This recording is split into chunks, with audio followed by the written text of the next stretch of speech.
Hello guys, it's me, Oldmark Moye. Friends call me Smith Osha. You know something I just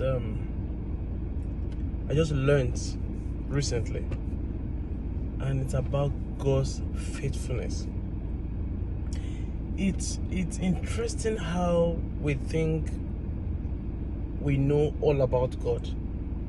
You know, my mentality of God is a top boss who's got assistant, special assistant, board of governors, board of councils. That's my mindset. And before he does anything, he works it out. And then the best brains in heaven present a matter, and then they pick the best of scenario, and then they execute. That's how I think of God. So if you now think that whatever God is doing is faulty, or then you don't know what you're talking about. It's the story of Saul. Recently I was reading Saul, Apostle Paul, the then Saul, who was on the way to Damascus, wanted to go arrest the Christians. He was still, the bad guy as a then. And he met Jesus Christ. He met Jesus Christ on the way to Damascus.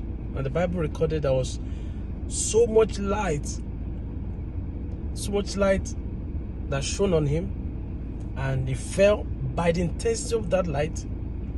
By the time he stood up from that light, he was blind. And some will say, God blinded him, and then he did it. You don't get it.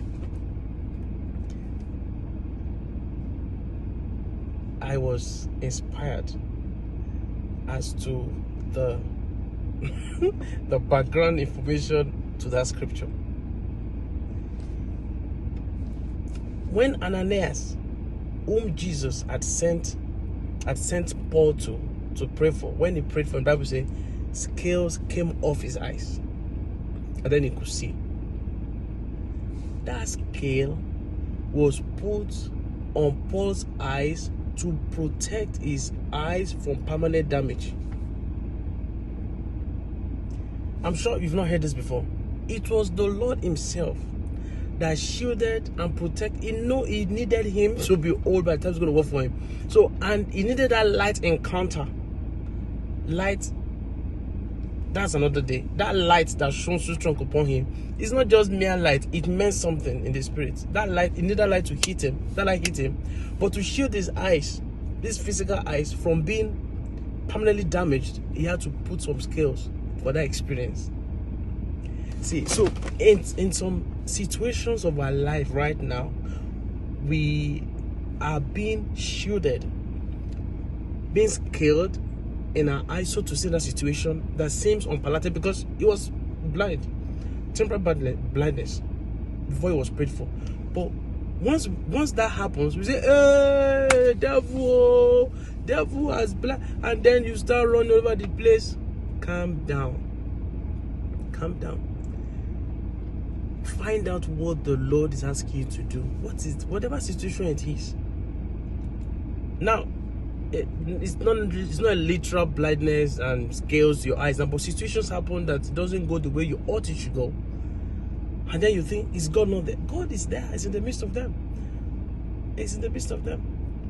So he listened to Jesus, followed his leading.